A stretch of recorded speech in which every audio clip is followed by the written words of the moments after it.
waa mar kale iyo barnaamijkii baadidoon oo telefishinka qaranka Soomaaliyeed oo idinkaga soo tabinayo magaalada Ankara ee dalka Turkiga. Iminka waxa aan dhex fadhiyaa ama aan la joogaa qaar ka mid ah dhaawacyadii mashaqadii ka dhacday halka lagu magacaabo harkaha iyo saamaha ee magaalada Muqdisho kadib markii canug yar oo la marin habaabiyay oo isku qarxiyay tiro arday ah iyo dad Soomaaliyeed kuwaas oo eeganaya imtixaanaadkoodii. haddaba mashaqadaasi dadkii iyagu waxyeeladu ay ka soo gaartay ayaa waxaa dowladda Turkiga ee aan walaalaha nahay ee keeneen magaalada Ankara, waxaana isla markaasi loo sameeyay gurmad degdeg ah. maanta oo aan la kulmayo iyo maalintii la soo qaadayay farqi weyn ayaa u dhaxeeyay. ilaah ayaana mahadaas iska leh. haddaba dadka hareerahayga fadhiya ayaan jecelahay bal marka ugu horeysa inay magacyadooda ii sheegaan iyo xaaladooda iminka sida ay tahay. aan ku hormaro axmed xaaji maxamed. axmed, sidee wax kuu soo gaareen? ana dhibka mahay deeray barbieri oo kiyaala CID hargaha isaamaha hortooda ah yaa dhibaatadaas ay deertay qaraha isbiimeyne dhibaatada saasaan ii deertay. waa gartay. dhibka ilaa intee la egyahay hadeer? dhibkayga lugaha gacmaha wejiga dhammaantayda haa. haye maalinta sidee wax u dhaceen ma noogaga sheekan kartaa haddaad dib u xasuusato? haa, ninka isbiimeynay kulley baawuruu soo watay, baawur yar oo jalbeeb gaab ah laangarooni gaab ah yuu watay. waa u jeeday laakiin nin isqarxinay uma malaynayni. markii isku laabay meeshii hargaa isaamaha isbaaradii oo birta ahayd gow markii ku siina qaraxa waana haystay unaga. dhibka adiga markaasaa kuugu dambeysay? markaasaa igu dambeysay xasuus iyo wixii dhibka. waa tahay, waa lagu soo qaado halkaana lagu keenay. xaaladaada hadda ka waran, maxaa lagu qabtay? dowladda Turkiga maxay ku qabatay? dowladda Turkiga waa maxsan tahay aad iyo aad. dowladda Soomaaliya horta ii fadisay in Turkiga la igu soo qaado. alxamdulilah Turkiga la ii keenay. Turkiga gacan weyn ii fidi. alxamdulilah hadda sidii hore ma aha, sidayda horaan u soo laabtay. waa roonahay tamaaman ahay hadda. maxaa lagu qabtay marka laga reebo daweyntaada iyo noloshaada ka waran, maxaa dareemaysaa? way safaaradda waxa ii qabatay si weynaan ii soo dhaweysay meeshan. kaan hoteelaan deganahay, dhibna ma qabi. raashin cunto fiicanaan haystaa, jiif fiicanaan haystaa. alxamdulilah waa iska roonahay. aad iyo aad. safaaraddu had iyo jeer wadi ka warqabtaa? waa naga warqabtaa. isbitaalkan nooga imaan jirtay, hotelkan nooga imaanaysa. haddana iidaan ka rabnaa sagootin iyo amba bixinba. maasha allah. aad iyo aad. marka hadda dhakhaatiirtu maxay idin yidhaahdeen? hadda xaaladiin waa sida hadda hotel baad degantiin, isbitaalka waad soo dhamaysateen? waa soo dhamaysanay isbitaalka. waa gartay. hotelka saasaan u joogna, baxitaan keliya yaan sugaynaa bes ah. maxaad dareemaysaa haddii hotel Five Star laydin dejiyo, hoteelada ugu qiimo badan laydin keenay? maxaad dowladdan ugu maxdinaynaa iyo safaaradda oo meeshan keentay. hadda waxaad diyaar u tahay inaad wadanka ku laabato oo aad howlahaaga dib u sii wadato? haddaad Muqdisho tagto maxaa qabanaysaa? shaqadayda kolley adee waa iska hogsanayo, xoogayga leeday yaa aaminsanahay. aad iyo aad. maasha allah. waa mahadsan tahay. markana waxaa hareerteeda jooga gabar iyo wiil ay dhashay. magacaaga oo saddexan ii sheeg. aamina cabdi maxamed walaalahay. aamina, wiilkan yar maxaa halkan u timid oo Turkiga? caafimaad oo imid. haye oo sidee ah? cunugan kaayada opereeshinada hore ka khaldamay, gudniinka ka khaldamay. kabacdina Turkiga iyo dowladeena gacan weyn inaga siisay. kabacdi isbitaal la geeyay, waa la opereeshimoon lagu guuleystay. haye dhib noocee oo haysta marka ilaa intee baa lagu haysta? 8 bilood. haye imisa jir waa hada cunug? 4 sano. okay, magaciis? cali Fattah Maxamed. okay, magaalada Muqdisho halkee kaga noolay? magaalada Muqdisho ka imaan Puntland ka imid. puntland magaalade boosaaso boosaaso waa tahay marka intee geysa marka ugu horeyso bal noogaga sheekay sidee dhibka uu ku bilowday aniga markii hore waa la guday gudniinka ka khaldamay kabacdi nairobi aan geeyey etoobiya aan geeyey waxbaa laga qaban waayey nairobi aan geeyey waxbaa laga soo qaban waayey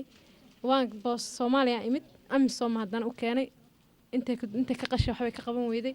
kabacdina anoo 8 bilo isbitaalka amisom jooga ee dowlad qaraxana dhacay diyaarad turkiga imaaday diyaarad dowladda ay ugu soo dartay intaa la keenay isbitaala maxay heeday la geeyey ilaahay mahadis oo lagu guuleystay hadda canugii maxaa isbedel marka aad iyo aad loogu guuleystay aad iyo aad waad u fiican yahay waa tahay marka dowladda Soomaaliya iyo dowladda Turkiga maxaa dhammaan ahad u haysaa marka aad ugu mahad celinaa waa gartay dhammaan dowladda Turkiga dowladda kula socdaaday marka daaw canuga aabihi Soomaaliya jiraan adaa soo raacay miya okay walba ana witee waa maasantahay waayaha aamina marka maxaa kala baaq oo jeedinaysaa hadda boosaasa ku laaban doontaa Soomaaliya u socdaa duulay kulay haduu safarka noo fududaa waa laabanayna safaaraddan ka sugeynaa war waa maasantahay waa tahay weli waxaan la joognaa dadkii Soomaaliyeed iyagu mashaqadu ay ku haleeshay magaalada Muqdisho aab magacaaga maxamed ayo maxamed Gudiwale maxamed waxaad ku jirtay dadkii dhibaatadu ay ku haleeshay magaalada Muqdisho hadda waa sidee xaaladda alxamdulillaah ilaahay ma iskale hadda aad u fiicanahay alxamdulillaah ma had ilaahay baa iskale sidee wax ku gaareen marka hore aniga kulli wasaaradda meel ka soo horjeeda meel tamajaraan ka jaray meeshii tamajaraan ku jaray maartay hadafka naga qabsaday 4 qof baa ahaan marka aniga mar meer baan lahayn marka dambe meeshaan ka baxay ilaa aday muddo laga joogo maartay 2 bilood oo kale ogaal fiican ma lahayn alxamdulillaah hadda waa fiicanahay aad u fiicanahay boqolkiiba maxaa xusuustaada dib hadaad u celiso maxaa xusuusataa maalintaas sidee wax u dhacayeen wallaahi maalintaas 4 qof baa meesha ku jirnay 1 qof meesha ku dhintay 3 qofna hadda dhaawac naga soo gaaray intaan ku joognaa 4tiin wada shaqeynaysa mid baa idinka dhintay mid aan ka dhintay halkay ku dhintay halkan buu ku dhintay meesha ku dhintay waa gartay waata hadda maxaa lagu qabtay sidee maxay ahayd intee soo wax ka soo gaaray alxamdulillaah lawa iyo gacmo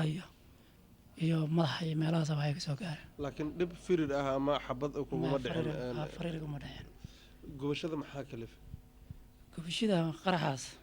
waa gartay kala fay haye marka wasaaradda soo horjeedkeeda darbiga siyeedida meel tamajaraan ku jirnay jiingida marka qaraxa markuu dhacay xulaha meesha noo soo galay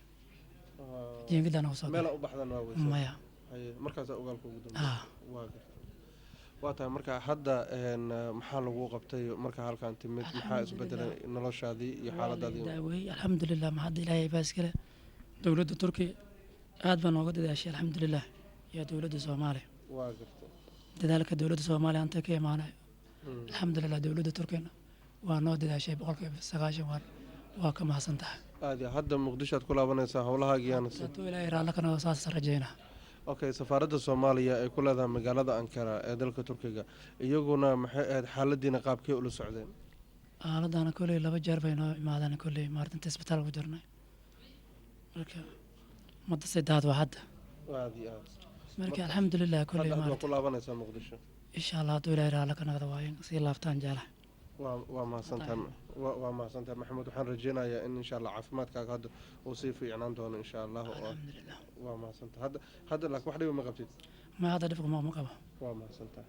waa tahay daawadayaal weli barnaamijkeennii gaarka ahaa aanu kaga xog warramaynay xaaladda ay ku sugan yihiin dadkii mashaqadii ka dhacday magaalada Muqdisho 4 Oktoobar oo ah xanuun aysan qof Soomaaliya uusan ilaawi karin ayaan weli waxaan dhex joognaa qaar ka mid ah dhaawacyadii oo iminka xaaladooda ay soo fiicnaatay waxaa ka mid ah magacaaga Cabdiraxmaan Yuusuf waa suge waxaad ka mid ahay dadkii mashaqadu ay la kulmay oo dhibku soo gaaray sidee wax ku gaareen Cabdiraxmaan bismillaah walxamdulillaah walaal bisha Oktoobar 4teedii annagoo ku sugan xarunta wasaaradaha ee hargaha iyo saamaha loo yaqaan xilli qad aan qiyaasi karo 5 saac iyo xoogaa waxaa halkaas soo beegsaday gaari siday qarax. waxaan u taagnaa ganjeelka weyn meel u jirtay 20 mitir aniga iyo marxuum hadda ku dhintay qaraxaas oo isbitaalka ku dhex dhintay qunsulkii qadar u fadhin jiray dowladda Soomaaliya injineer Cabdinaasir kulmiye xalane. aniga dhaawaca i gaaray wuxuu ahaa lugtan midigta oo 2 meelood jilibka hoostiisa iyo korkiisa ka jabtay iyo tan bidixda oo xoogaa jug fiican ay ku dhacdo muruqbo iyo seedago iyo waxaana loola soo cararay isbitaalka Madiino waxaana la dhigay halkaas. runtii aad iyo aad ay dadkii Soomaaliyeed oo dhaqaatiirta iyo kalkaaliyaasha la noo gurmadeen xilli aan ku qiyaasiyo inay ahayd muddo aan ka badnayn saacado. waxaa noo yimid oo na soo booqday madaxweynaha iyo wasiirada dowladda Soomaaliya. waxay noogu bishaareeyeen in waxna loo qaban doono. saacaddii aan dhaawacnay saacadeedii kalena waxaa garoonka weyn ee Muqdisho aadan cadde naga soo qaaday diyaarad weyn oo leedahay dowladda Turkiga ayadoo run ahaantii arrintaas in la xusuustaa ay tahay mid xanuun badan. waxaana la keenay dalka Turkiga airportka Ankara ayadoo oo ay heegan ahaayeen mas-uuliyiintii Turkiga, shacabkii, safaaraddii Soomaalida.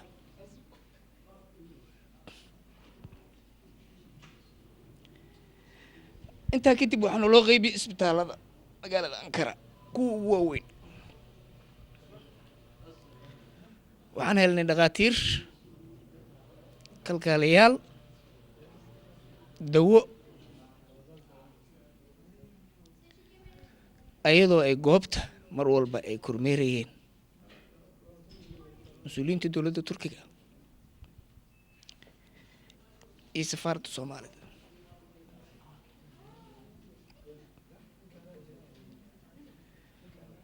alxamdulilah maanta jirkeena waa isku yaallaa, waa kabannahay. kuwii gubtay maqaar muslina yeesheen, kuwii jijabay alxamdulilah nin walba xubintiisa u reysatay.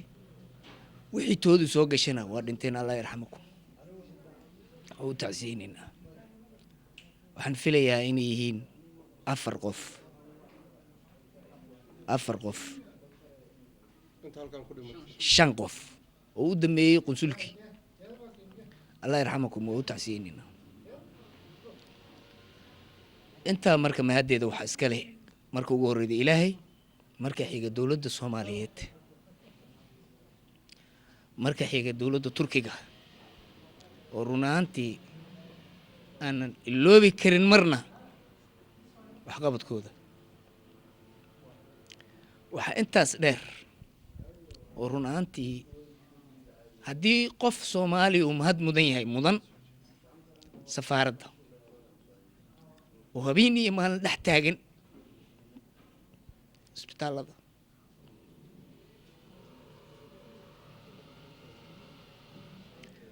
waxaan marka rabaa halkan inaan uga faa'iidaysto inaan tacsi u diro marka hore in alla intii ku geeriyootay qaraxaas ay ugu dambeeyeen kuwa ku dhintay Ankara. waxaan rabaa inaan ayagana ilaahay u baryo intii ku dhaawacantay. cabdiraxmaan adigoo aada u mahadsan. waxaa lagu tilmaamay dadkii caruurta ahaa ee imtixaanadaasi eeganayeen inay ahaayeen dad jaajuusnimo iyo ciidanimo loo tababarayay, sidaasina ay ahaayeen dadka falkaasi geystana ay shahiideen. arrintaas sidee u dareemaysaa? absolutely magac bixinta lagu sababaynayo falka la geysanayo ma aha mid sax. ma aha mid saxa waa magac bixin la doonayo in lagu sababeeyo falka la geystay ma aha mid saxa waa mid qalad ah waa mid xaaraan ah xag alla xaaraan ah xag aadana xaaraan ah xag adduun xaaraan ah xag aakhira xaaraan ah ninka Soomaaliga ah ee sidaas ku hadlay ama qabaahina run ahaantii xisaabtiisa maalinay noqotaba wuu helayaa adiga haddii aad dhiman lahayd ka waran dadka qabay inaad maxay ahayd ay kugu sheegideen waa wax la yaab la run ahaantii waa wax la yaab la run ahaantii asxaabtii 10 mubashiriinta raggi ka mid ahaa oo ilaahay iyagoo nool jannadii u ballan qaaday ayaa inta kuwa dileen ay waxay yiraahdeen waxaan dilnay maartay nin sidaas marka kuwaas un bay la mid yihiin wax hadda kursiimaha ay helayaan malaha wax kursiimaha haba yaraatay helayaan malaha kuwii qashay hashi ayadana kitaabku noo sheegay baa wuxuu ku digtay oo ku jeesjeesay oo ku faanay kuwaas la mid yihiin waa waxaan hore u soo aragnay iimaanka iyo aqoonta iyo islaamnimadaana na siinayso inaan ku samirno muxuu ahaay garanana waxa loola jeedo waxa yihiin midalkeedu ma aha kuwa maartay annagana argagixin gelin kara kuwana qaldi kara kuwana waxaan kara ma dagaaladu adduunka oo dhan waa ka jiraan koox walba oo wax qastaahuna magacay leedahay kuwa annaga naqasayo oo magaca lahu hadday janno ku doonayeen iyo hadday cadaab ku doonayeen ba xisaabteeda Allah iska leh cadaab iyo jannana Allah sameeyay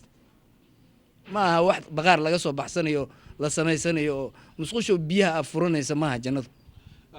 hadda Cabdiraxmaan maadaama hadda dhibkii aad ka soo bogsootay oo hadda xaaladana ay xaaladaadan ay fiican tahay dhibkuna uu sii baahayo maalinta ka dambayso dad masaakiin ah oo shaqaysanayo xoogooda maalanayo dhibkaas loo geysanayo caruurtii lagu maadayo wax walba lagu sameynayo maxaa hadda maxay ahayd aragtidaada maxaa soo jeedin lahayd oo islaada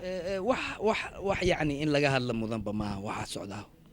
wax hadal wax ka tarayana ma haddii laga hadlana laga hadal hore looga hadal waxa dhiman waa in ficil la yimaado kaliya waxaan isweydiinaynaa waxa waaye war inta joogta miyaan aan ficilkii karin oo ma in kala loo raadinaya mase inta joogta way karaane sibay wax ka yihiin inta way waxa isweydiinay su'aasha taagan waxa waaye war inta joogta miyaan ahayn intii ku habooneed inay wax qabtaan oo ma in dad kale loo raadiyaa hadda ama ajnabi ha noqdeen ama Soomaali ha noqdeen in dad kale loo raadiyaa mase inta joogta waa ku filan tahay iyaga qabanay ficil hadal waxba ma taray hadal waa tagay hadda muqdisho hadii aad ku laabato maxaa qabanaysaa maxaa hore u qaban jirtay infaati waxaan sii dhameystiran doonaa marka hore xanuunkayga inta ka hartay baan sii dhameystiran doonaa oo sii dhuujin doonaa ka bacdina markaas tareenka socdo baan dhinac ka biirin doonaa hadii la yiraahdo waa maasantaa kaasi wuxuu ahaa Cabdiraxmaan Yuusuf Waasuge oo ka mid ahaa dadkii mashaqadu ay kala kulmay magaalada Muqdisho Cabdiraxmaan maxaa ugu beerinaysaa oo ugu dambeyntii waxaan rabaa inaan u mahadceliyo telefishinka qaranka barnaamijkiisaan baadidoon waxaan rabaa inaan u mahadceliyo safarka dheer jidaalka dheer aad u soo marteen in aad ahwaasha dadka Soomaalida wax ka ogaataan wadigu mahadcelinaya Soomaaliya ma aha wax yar waa wax weyn waxaan rajaynayaa saxaafadda Soomaalidu inay qaadan doonto qaybteeda halka dalku iyo dadku u baahan yihiin meel kasta oo maanta Soomaaliya joogto waa wax laga xumaaday wax dhacay cid kasta oo damiir iyo dadnimo lahaydna way ku faraxday sida nalagu gurmaday sida dadnimada leh sida qiimaha leh sida qaayaha leh waliba runtii markaan idin sheego waxa yaani fiiro gaar mudan nimanka safaaradda halkan jooga oo gacanna ardadii ku dejinayay la soo diray dadaalkaas anigu runtii anoo dareensan ogna xodogaalna u ah in taagta dawladdu iska yarta oo sida ay u heli karaan fursadahaas inay maaragtay u helaan facility u baahan yihiin ay runtii aan dareemi karo inay maaragtay taagta dawladdu iska yarta waxay qabteen howl xad dhaaf waxay qabteen dadaal dheeraada hadda waxay iyo ku cisbitaalada ku qabanayeen waa soomaalinimada damiirkooda dadnimadooda shakhsiyadeed aad iyo aad hadda iyo cisbitaalada ku jira waa ku jiraan tira ku jirto inta badan safarkaanay ku wada qoran yihiin dadkii alxamdulilah waxaan rajaynayaa inay safarkan yihiin hadda hoteelkan aad degantihiin ma cisbitaalkan waa ku laabataan miya waa tagtaan dhakhaatiirtu xiriiraa la leeyahay qofkii xoogaa xanuun dareema dhakhtarkiisii u tagaa weliba sida sharafta leh oo tixgelinta leh oo qiimaha leh qofkii xoogaa xanuun yimaado baabuura lagu qaadaya waa la geynaya waa la soo celinaya waa la wadaya waa la habeynaya isbitaaladana la geeye ma ahayn isbitaallo oo meelo cariiriya iyo meelo kaleeta iyo meelaan habboonayn ku yiili waxay ahayn isbitaallo first class haddana waxaan joognaa hotel first class oo loogu talagalay recoveryda marka laga soo baxo dadku ku nastaan waxaa jira system kale oo psychology ah oo dadka loo daweeyo oo run ahaantii dadku ayna aad u wada aqoonin qofka markii xanuunkii badnaa iyo laxawgii badnaa oo maskaxda ooga dhacay maskaxdii haddana in la dejiyo oo meel qabow oo degan oo ku nasan karto qoftu la keeno ya intaasna waxaa suurto gelinayo ordayo dhacayo kufaaya waa ragga safaaradda oo maanta haddii xoogaa aan waxyar u baahanaba iyaga intaan wacno aan leenahay xaggaasay naga haysataa saasay wax yihiin ordaye marka meel cidlaa ma joogno alxamdulilah dowladda turkigana waxaan leenahay ilaahay baa siin kara abaalkeeda ilaahay baa siin kara abaalkeeda dowladda soomaaliyeedna waxaan leenahay war taageeraada haddaad doontaane dadaalka wada waa intaasood ula sii dhawaataane waa mahadsantahay aad iyo aad ayuu u mahadsan yahay cabdiraxmaan yuusuf waasuge waxa ay qayb ay ka ahaayeen dhaawacyadii aanu halkan kula kulannay qaar ka mid a ayaa waxa ay ku jiraan cisbitaalada socdaalkeenna waa uu sii socon doonaa waxaana iminka aanu ku sii jeednaa cisbitaalka ay ku sugan yihiin dhaawacyadaasi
السلام عليكم. عليكم السلام ورحمة الله وبركاته. هيا أذر مقعاقة.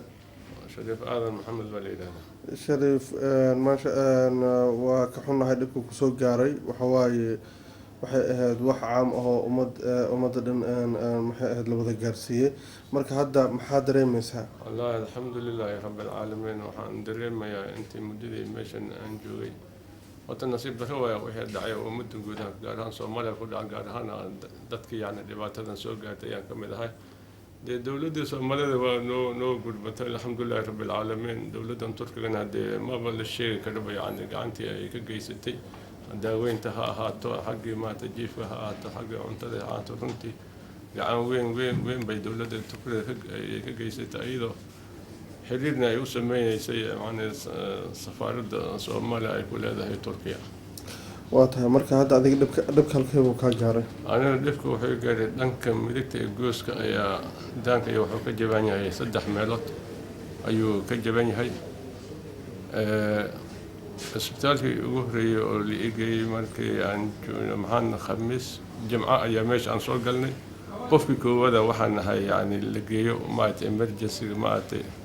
howlka la geeyo nasiib daro waxay igu soo baxay aniga hore aan ogeyn waxa dhiikar la yiraahdo iyo sokor ayaa igu soo baxday 36 saacadood maanta ayaa emergency lagu hayo computer maanta lugaha gacmaha iga xirnaa markii arrintaas la ogaaday oo ay suurageli waysay maaragtay howlihii oo qaliinka in lagu sameyn la rabo arrintaydii dib baa loo dhigay adiga isbitaalkaas muddan jooga ka bacdi isbitaalka hadda aan joogno ayaa la keenay isbitaalka kale haddana yaa dib liigu celiyey waxaan infection ayaa waxaa qaaday meesha cangaridii laga furay yaa infection qaaday yacni daankii la qali lahaa ilkihii la hagaajin lahayba waxaa la tegay infectionkaas oo daanka ay qaaday meesha cangaridii laga furay ayaa malax keentay 2 bilood hadda saacadan laga joogo ayaa lala dagaalamaya si infectionkaas maaragtay loo dili lahay alxamdulillah haddana waa sii yaraaday waxaan filayaa un muddo un 2 ama 3 meelaas in ay qalali doonto hadduu ilaahay idmo waxaana ii muuqatay markaan takhaatiirta aan weydiiyey in waqtigan xaadirka ah qaliin inay maaragtay ay ii suuragelaynin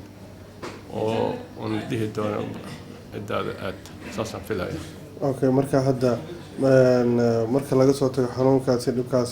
waa sidee dareenkaaga dareenka alxamdulillah aad iyo aad u fiicana yacni dhankaas jabsamaya dhanka midigta gooska ayaa waxaan ku cunaa jifkayga 100% waa fiican yahay caafimaadkayga sidii hore waa ka fiican yahay culayska hayo waaye meeshan maxay ku dambeyn doontaa haddii dalka aad ku noqoto takhaatiir yacni hawshay meesha kasii wado oo Soomaaliya hadda maaragtay arrimahan xagga daandisa takhasus u leh ma heli doontaa hadda murugtayda taas way 6 bilood kadib ayaana leeyahay 6 bilood kadib dhaqaatiirta waddankan ku dheer miyaa wax laga qaban karaa yaa wax laga qaban karaa haddii dowladda Soomaaliya nin sarkaal shaqaale dowladda ayaan ka tirsanahay haddii fursad la isiiyo mar labaad inay halkan maaragtay dowladda magaceeda loo keenaan haddii waa aad iyo aad baan u rajaynayaa adiga marka qaraxa dhacay halkee joogtay aniga waxaan joogay goobtayda shaqadaan joogay adiga dowladda u shaqeynaysa dowladda u shaqeeyaan haye maxaa ahayd waxaan u shaqeeyaa wasaaradda arrimaha bulshada shaqada horumarinta shaqaalaha iyo isboortiga agaasimaha waaxda naafadana magacaaga shariifada maxamed baa la yidhahdaa aad iyo aad marka meesha ma joogo goobta shaqada markaan soo weysastay xafiiska inaan gala rabo ayuu qaraxa ku dhacay okay waata ilaaha ku caafiyo waxaan ku rajeynaynaa in ilaahay sida fiican uu ku sameeyo ilaahayna uu kaa bogsiyo dhibkan kusoo gaaray marka annaga telefishinka qaranka Soomaaliyeed aan saxafiyiinta Soomaaliyeed warkan idinku soo booqatay marka maxaa fariin ah oo ummadda Soomaaliyeed u dirayso la qaybsanaysa yaad u mahadsantahay gaar ahaan raadiyo Muqdisho يعني فرصة وناسين أي ناس يسمون إن ذلك الدبديس ما أي نقطة ما نقول رئيسته يعني دبعتي نسوق قتي يحد قدام بيس حال ده حال هاي مرة سأدي ما شغالة في المقدش مرة هذا أد بنقول ما دعلنا أنا وكهذا لا يوم ما تدبني شيء يعني هل كان جوا تذكر الشعب الصومالي وحن كل دردار ما جيدنا إن ودن كود ماته أي وشقين دعنا وها عدو ماته كوش دولنا أي كدعيان sidoo kale dowladda Soomaaliya waxaan u rajaynayaa talaabada ay qaaday in halkaas ay ka sii wado si wadanka ay u gaarsiiso soo xurmada maafay da'deer ay ku naalooto waa mahadsantahay Shariif adiga ma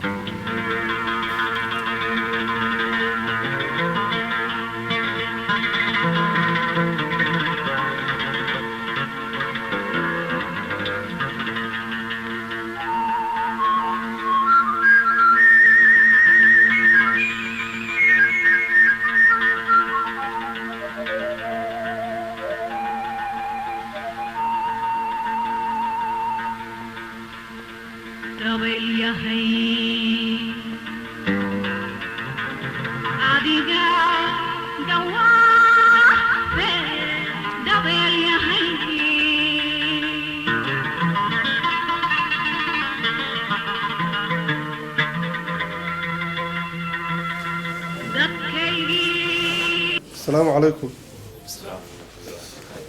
أبو مقعاقة. محمد ودري مكرنا دبكة كسوق جاري انتي بقول إجها مركب دبكة كسوق جاري. دبكة وبدين أوركا. هيا. لغها. مدح. تصوت القمي. إنعان. هذه واتهاي مركا دبكة دعاء وحاك سقنا بين حرمتها. ماشي أكتر أو كذا دبكة. هيا. عشان ودي صار سعودي. جد كان سعودي. جد كان سعودي. هيا. دبكة أنا أسكين الحمد لله. شقاء سعودي من مصر. شقاء سعودي. أوكي أنت كيف شغالين جرتي؟ وين أنجو أنا شغال جري. اوكي waa tahay marka dhibka hadda kusoo maxaa hadda dareemaysaa sidee hadda إن شاء xaaladaada الله هذا كل واسوكم إن شاء الله aada iyo aad okay madaxa ma firiraa gaaray mase gubasho وقبت waa gubay hadi laakiin wax firir iyo wax beraw kugu dhacdo maaha إما waa gartay دبرك لكن دبرك maxaa دم ku dhacay? بوالك دبرك دم حوي لا لا لا في صباح لوها مركب لوجه جري aada iyo aad أو لو كوي كل ما شاء أيضا نقد سنت ماشي هذا لا يعني waxbaa ku dhacay wixii ku dhacay ilaa hadda ma sheegi karo si fiican ayadan dhibaatada ka mid tahay meesha yani ka dhacday ugu dhacday aada iyo aad marka maxaa hadda lagu qabtay oo maxay aad tilmaami kartaa dowladda turkiga alxamdulilah waa lii daaweeyey dowladda turkiga daaweyn iyo xanaaneyn iyo dhakhaatiirtii oo dhan wax dhan maaragtay si wanaagsan noo qaabileen aada si wanaagsan ay haddana ilaa hadda nagu xanaaneynayaan aada iyo aad waxay ku mahadsan yihiin si fiican dhammaan maasha allah waa tahay marka hadda maxaa lagu leeyahay daweyntaadii intee maraysaa waa la wadaa hadda waa la wadaa hadda kolley aada iyo aad waqti qaadan doonta kolley ilaah baa garanaya si fiican maxaa markaa leedahay dowladda turkiga iyo dowladda soomaaliya oo barnaamijkan suurtageliyey in halkan laidin keeno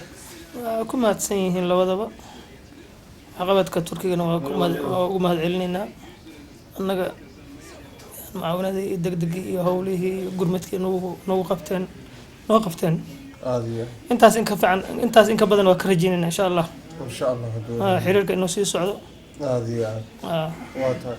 marka intaasaa ku baaqaysaa insha allah insha allah annagana adinkuna waa mahadsantihiin waxaan rajeynaa annagana in ilaahay maxayd kaa bogsiiyo dhibkani xanuunkan kusoo gaaray magacaaga cabdulaahi daahir cabdulaahi sidee wax kuu soo gaaray walaal aniga waa waxay soo gaaray qarxii ma ahayn laakiin isla gaarigii qarxii intuusa dhicin maalmo ka hor aan dhaawaca soo gaaray lugtana burburtay sidii gurmadkii loo soo qaaday dadka ay qaraxyada iyo wax ku gaareen aan soo raacay hadda alxamdulilah intee wax kugu gaareen adigu aniga waxay ku gaareen anagoo wadada maraaya aadacadda agteeda madaxtooyada agteeda iyo kaara dhexdiisa xabad igu dhacday iyo haleeshay marka maasha allah hadda waa qalimo iyo waxaa laygu suubiyey maxaa qabanaysa markaas maxaa sameynaysa waa shaqadeeda maalmeed aan iska socday intee ka shaqey jirtay waxaan ka shaqaynayay shirkadaan la shaqaynayay markaas aada iyo marka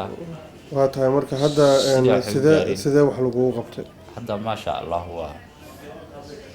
muddadii aan inta joogay muddo hadii 10 beri camal ahaan qalliin la igu suubiyey hadda waa alxamdulilah waa roon aada iyo laakiin arrinkaygu waxaan u malaynaa in uu ilaa muddo hal sano ah uu qaadanaa la igu dhahay macnaha oo sidee lugta aada u burbursan lugta aada u burbursan intaas meeqa xabadooda ku dhacday xabad weynaa ku dhacday oo haleeshay haye intaas dhexdaas oo dhan waxaa ka maqan intaas lafaha ka maqan sax marka intan waa ka go-an tahay lafto in lasoo wado oo register lasoo wado la keeno halkan ilaa muddo hal sana ay qaadanay ay takhaatiirta igu dhahday marka muddadaas ilaa adi dhowr bilood inaa halkan joogto waa igu dhaheen dabcan ayaka yaqaano qaabkii wax u qaba lahaayeen laakiin in aysan arrinkan u isu dhaweynay kulay maxaa ammaan iyo mahad celin oo hadda meel waa ku mahadsan tahay dowladda turkiga iyo dowladda soomaaliya oo arrinkan kasoo shaqaysa waxaan leenahay waa mahadsantihiin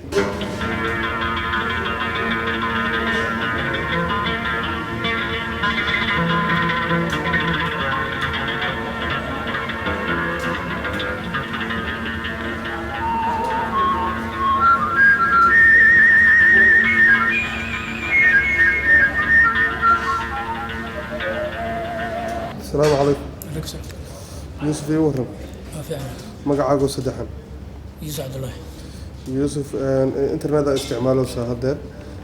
marka waxaan dareemayaa in xaaladaada sidii hore ilaahay maxay ahayd uu ka yasiro oo aada soo bogsatay ما إلهي وأنا أقرأ إلهي وأبوك الحمد لله waa gartay sidee wax kusoo gaaran yuusuf أنت دارك يسوق yaa أنت دار كيس aada iyo aad adigu gubasho waay soo maa xaaladaada مش waa gad hadda intay daweyntaada maraysaa وهذا هو إن شاء الله aada iyo aad jirka kale wax ma kaa gaarin mase madaxa iyo gacmaha ugu أنت yar أصلي aada iyo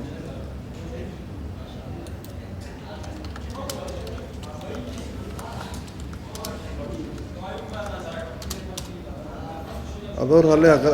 familkii asxaabtii la xiriiraysaa miya xaaladaada ku warsanaya ما تلفون إنترنت كمان كله حلو كله ya إنترنت كله حلونا أوكي aada iyo aad